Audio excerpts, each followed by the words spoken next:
নবীজি এই যুগের কথাই বলছিলেন সম্ভবত, যে ইউসবিহুর রাজুলু মুমিনান ওয়া ইউমসি কাফিরান, একজন ব্যক্তি সকাল করবে মুমিন অবস্থায়, সন্ধ্যা হবে কাফের অবস্থায়। আস্তাগফিরুল্লাহ। ওয়া ইউমসি মুমিনান ওয়া ইউসবিহু কাফিরান, সন্ধ্যা করবে মুমিন অবস্থায়, সকাল হতে হতে কাফের হয়ে। ইয়াবিউর রাজুলু দীনাহু লিআরদিদ দুনিয়া, দুনিয়ার সামান্য স্বার্থে মানুষ তার দিনকে বিক্রি করে দিবে। বাংলার গ্রামে গ্রামে এখন এই যে খ্রিস্টান মিশনারিদের তৎপরতা দেখা যাচ্ছে। মানুষকে, মুসলমানদেরকে খ্রিস্টান বানানো হচ্ছে টাকার প্রলোভন দিয়ে, চিকিৎসা সেবার প্রলোভন দিয়ে। আপনারা কি দেখেও না দেখার ভান করছেন, শুনেও না শোনার ভান করছেন? যাদের প্রত্যক্ষ মদত এগুলো হচ্ছে, আল্লাহ পাকের কাছে জবাব দেওয়ার জন্য প্রস্তুত হয়ে যান আপনারা।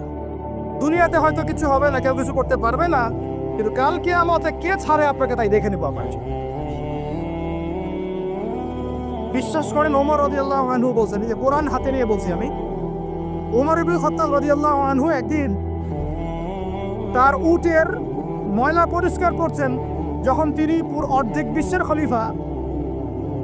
বিশ্বের খলিফা উটের ময়লা পরিষ্কার করছেন। আলী ইবনে আবি তালেব এসে বলছেন, ইয়া আমিরুল মুমিনিন, আপনি আপনার পরবর্তী খলিফাদের উপরে কত কঠিন বোঝা চাপাই দিচ্ছেন। এত কিছু করার পরে নিজে উটের বোঝা, উটের ময়লা পরিষ্কার করছেন, আমাদের জন্য এত কঠিন করে দিলেন খেলাফতের দায়িত্ব। তখন ওমর ইবনে খাত্তাব বলছেন, এই কথাটা শোনেন, তিনি বলছেন যে যে আমাকে উচ্চ প্রশংসায় ভাসিও না, ইয়া আবুল হাসান। আবুল হাসান হচ্ছে আলী রাদিয়াল্লাহু আনহুর নাম। হে আলী, আমাকে উচ্চ প্রশংসায় ভাসিও না। আমি ভয় করি ইরাক তো তখন মুসলমানদের আওতায় আছে, ইরাকের ফোরাত নদীর কিনারায় যদি কোনো ছাগলের বাচ্চাও না খেয়ে মারা যায়, আমি ওমর ভয় করি কাল কিয়ামতের মাঠে আল্লাহ আমাকে এর জন্য জবাবদিহি করাবে।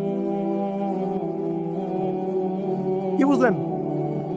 ওই যুগ আর এই যুগ লা ইস্তামিআন, এটা কখনো একসাথে মিলবে না। এগুলো জাদুঘরে চলে গেছে এখন। তিনি বলছেন, ওমর রাদিয়াল্লাহু আনহু যিনি জান্নাতের সার্টিফিকেট প্রাপ্ত মানুষ, যার জান্নাতের ঘর আল্লাহ রাসূল দেখে এসেছেন, তিনি বলছেন যে আমি ভয় করি ইরাকের ফোরাত নদীর কিনারায় কোনো মেষপালক বা ছাগলের বাচ্চা, মেষ শাবক, তারাও যদি না খেয়ে পানির পিপাসায় মারা যায়, আমি ওমর ভয় করি কাল কিয়ামতের মাঠে আল্লাহ আমাকে জবাবদিহি করবে। আর কিছু বলতে হবে আপনাদেরকে? বাস, যার মধ্যে নফসের মধ্যে নূর আছে, তার জন্য উপদেশ যথেষ্ট। ফাযাক্কির ইন্নামা আনতা মুযাক্কির, তুমি উপদেশ দাও, তুমি শুধু উপদেশ দাতা।